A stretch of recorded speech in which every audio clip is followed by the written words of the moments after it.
Did you authorize the military to use deadly force on American protesters? Secretary Pete Hegseth avoided a direct answer. He deflected, made jokes, and got defensive. Slotkin was blunt, emphasizing that it's not just a policy failure, it's a danger to democracy. Thank you, Chairman. Mr. Secretary, I said in your hearing, when you had your confirmation hearing, that my biggest concern with you at the helm was the potential use of the military in ways that contradict the Constitution or that taint what I hope we all want, which is an apolitical military. And when I asked you about whether you would accept an order that was actually given to your predecessor, Secretary Esper, Trump's SecDef, to deploy active duty troops against unarmed protesters and to, in Secretary Esper's words, shoot at them, shoot at their legs. You said this was all theoretical. Here we are, a few months later, you've deployed 4,700 troops to Los Angeles and against the wishes of the governor. And my colleague across the aisle was right. It is the first time since 1965 that we have deployed Guard troops without the permission of the governor. In all the instances he laid out, the president had sent in the military to protect protesters, not against the protesters. So you may dismiss it, but I feel like this is a fundamental issue of American democracy. If you love your country and you want an apolitical military, then it should be the last resort, not the first resort in our country to use them. So to get to the non-theoretical, have you authorized the uniformed military to detain or arrest protesters in Los Angeles? Senator, I would just start by saying you're not a protester if you're throwing concrete 100%. at law Arrest those enforcement people, officers. throw them in the jail, 100%. But what you're doing is something different. Everyone knows this is a political decision, right? So we don't trust that you're using the best interests of the military, certainly, and of democracy on top of that. So have you given the order? That's all I want to know. It's not theoretical. For the U.S. military, not law enforcement. They can arrest all day long. That's their job. Do they have the ability, the uniformed military, to arrest and detain protesters currently today? It's a yes or no thing. Authority. It's sort of amusing the extent to which the speculation is out there. These troops are given very clear orders. Then what is the order? Then list it out for us. Be a man, list it out. Did you authorize them to detain or arrest? That is a fundamental issue of democracy. I'm not trying to be a snot here. I'm just trying to get the actual, did you authorize them to do that? All of these orders and what they're sent there to do are public. They are there so say it. So say it. Yes or no? I'd like to.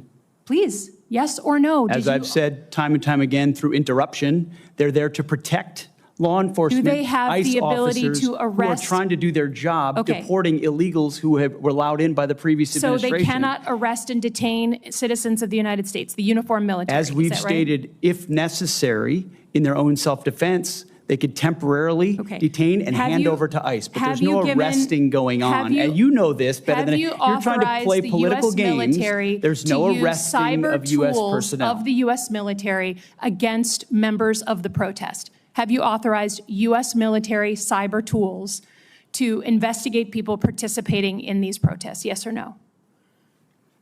Certainly in no way that I'd be aware of. Okay, that's good. I love that answer. That's great. Have you given the order to be able to shoot at unarmed protesters in any way?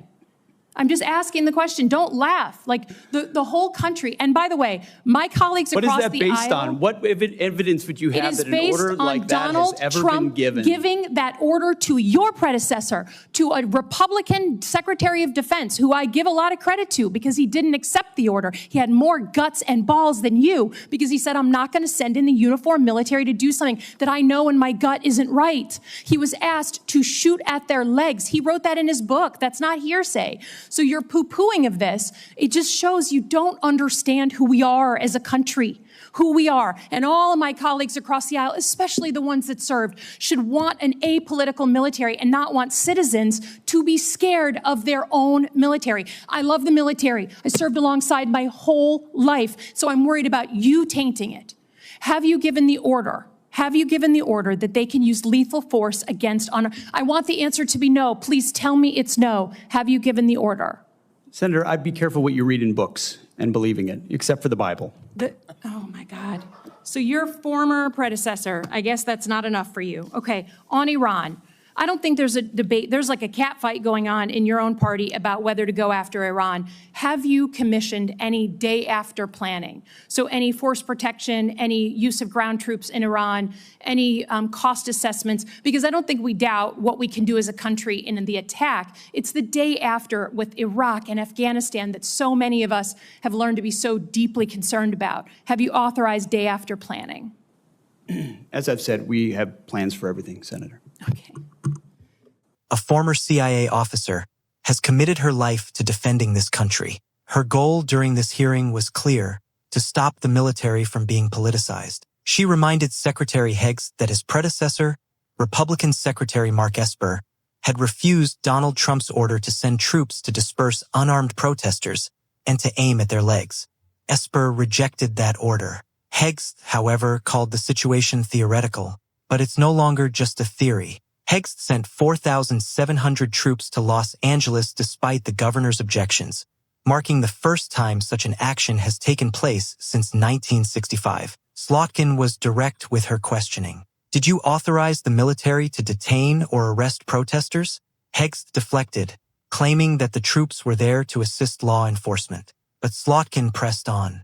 Do the troops have the authority to detain civilians? Did you authorize lethal force? Hegseth refused to answer the questions clearly. The most telling moment came when Slotkin quoted Esper's book, where he detailed how Trump had given the order to use deadly force against unarmed protesters. Hegseth tried to dismiss it, saying, "Be careful what you read in books, except for the Bible." Slotkin's comeback was sharp.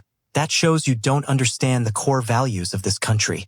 This isn't about politics. It's about whether the American people should be afraid of their own military. She went on to warn that unchecked military overreach could erode the trust that service members have cultivated within communities across the nation. Even as Hegseth refused to clarify his stance on domestic military intervention, his answers on foreign deployments, particularly regarding Iran, were equally noncommittal. Slotkin asked, "Have you planned for the aftermath of a potential military conflict?" His vague response, "We have plans for everything." That was it. No concrete strategy, no accountability, and certainly no leadership. Senator Slotkin exposed what happens when power is entrusted to someone who either doesn't comprehend the Constitution or is indifferent to it. If the notion of military forces detaining civilians without oversight or orders for lethal force against protesters concerns you, don't look away. Subscribe to America Disclosed for bold, fact-based commentary. And if you want to support this independent platform's growth, join us on Patreon for exclusive content, bonus videos, and early access to all our releases. Thanks for watching.